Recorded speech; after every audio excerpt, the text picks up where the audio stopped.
Mr. Bill. As you know, it's time for our yearly IEP meeting.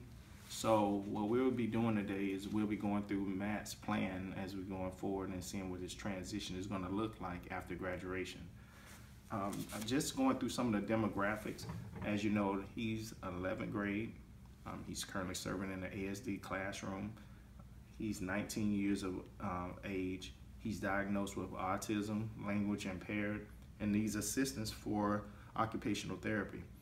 Now, Matt is also on a behavior plan, and that's mainly in part due to his aggressive behavior, hitting of the head, headbutting, kicking, scratching. So we're trying to limit all of that. So we decided to put him on what we call a BILT.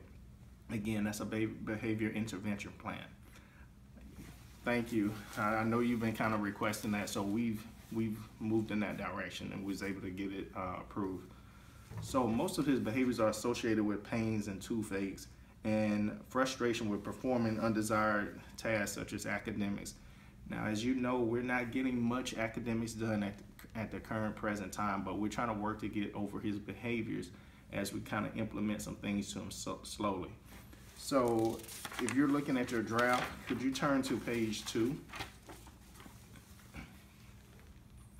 And on page 2, we have the present level of academic achievement and functional performance. As you know, in 2015 and 2014, he scored at level 1, which is participatory.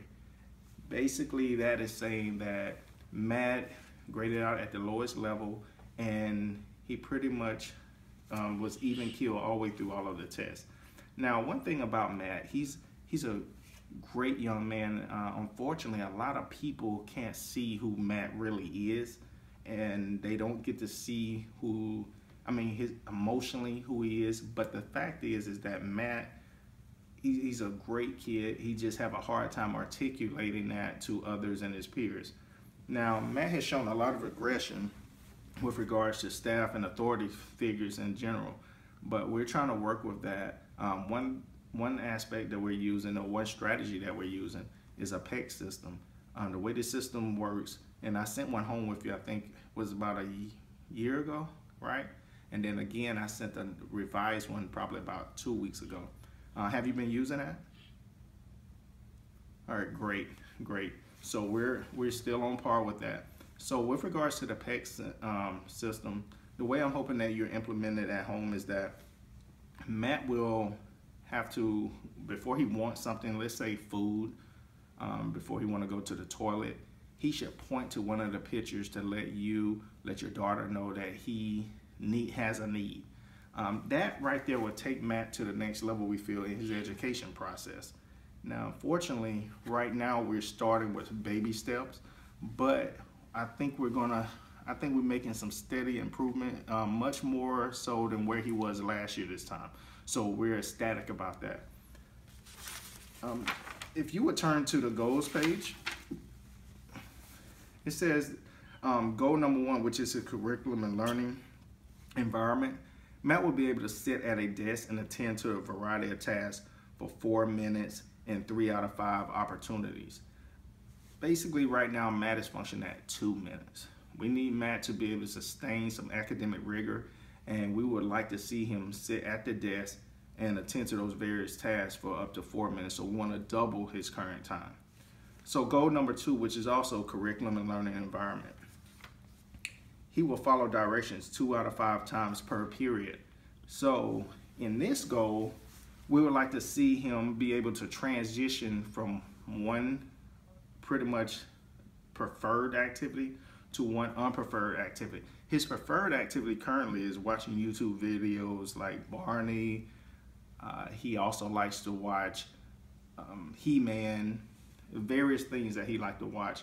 But we would like to get him in a place where, if you're not watching those videos, what else is there to offer? So basically what we want to do is get him to the point, you have this option, you have this option, but we want you to choose an academic option at some point in time during the day, and we want to see that 3 out of 5 times.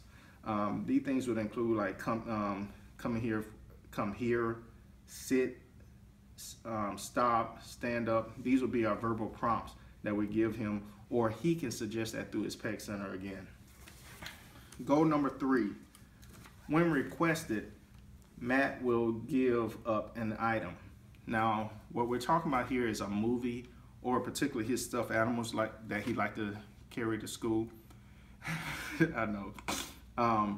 It is actually pretty funny. When he comes in the mornings, he usually tosses his toy behind the couch, and he'll retrieve the one that he left there the day prior. So, you know, we kind of get a kick out of it as a team, but we would like that behavior to kind of fade away. So we're implementing this system where he can show us some type of progress in this area. Goal number 4, we would like to see him improve on his expressive communication skills. So Matt will use augmentative and alternative communication, particularly his iPad or some assistive technology. Right now, he hasn't been using an iPad or any assistive technology up to this point, and we would like to get him to the place, because we know that he's nonverbal, that he needs to be able to verbalize what he needs, his wants and needs. Now, we understand that he's in pain, and sometimes he'll give us a gesture like this, and we'll understand that something is going on, but we don't know particularly what. So we would love to get Matt in a habit of letting us know what his pain is through the assistance of assistive technology. If you'll turn the page, go to page 6. We have what you call special education services. Matt benefits from being in ASD classroom pretty much all day, where he receives direct instruction.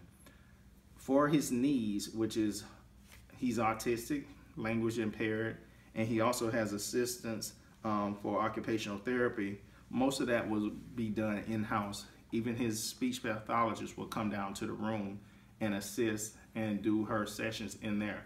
Now, that is something that is needed at this point, because Matt can be aggressive at times, and there's been times where he has pulled our SLP's hair, and we want to make sure we alleviate that by having a team member there to, you know, kind of act as a barrier between Matt and the SLP until they become familiar with one another.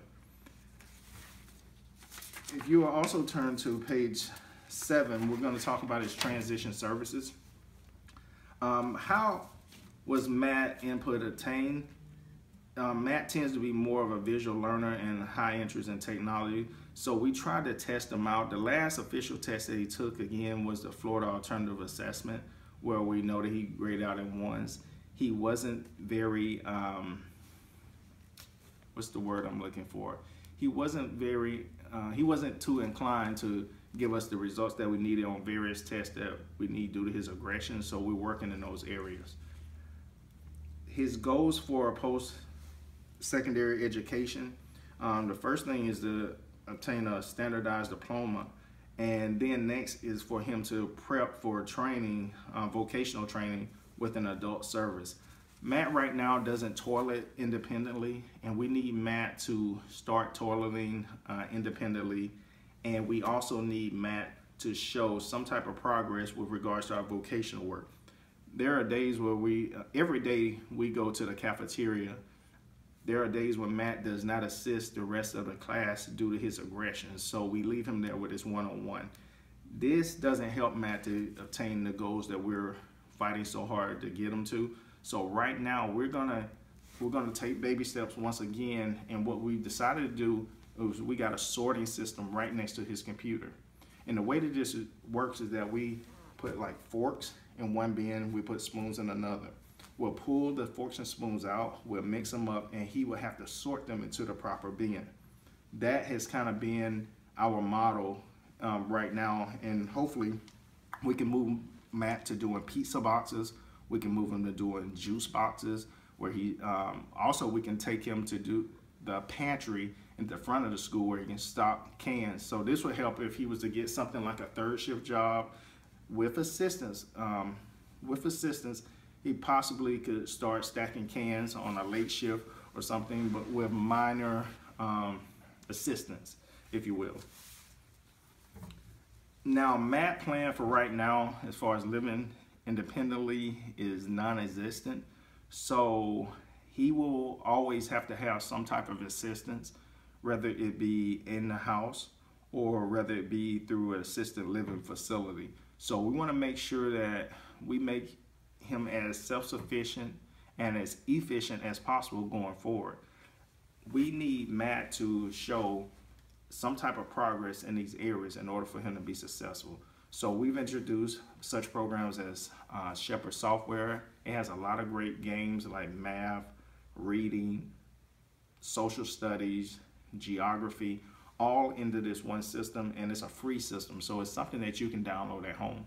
So we really appreciate, and I will go over it in more detail, but we really appreciate it if you enforce this 45 minutes to an hour each day. So if he gets into that avenue of doing it with some type of academic rigor, we're in the ball game. So that's kind of where we want to go forward with his IEP from here going forward. Is there any other questions that you may have? Okay, that's a great question. Your question is, how realistic is it that he will ever live independent? Right now, as of today, I would have to say that he will always have to depend on someone to take care of him. But we would like to alleviate some of that on you as the family or someone else by having Matt be able to possibly catch the bus one day, independently learn how to catch the link system. Maybe we can have Matt learn how to build pizza boxes. Maybe he could work at a pizza parlor. Maybe he could go to a barbershop and just sweep hair up. So these are the more tangible things that we're going to be working with Matt as far as his vocational aspect is concerned. And that's essentially it. Are there any more questions? Well, very good. Well, it's a pleasure meeting with you. And let me run off copies and we'll make sure that you get copies for the road. Thank you very much.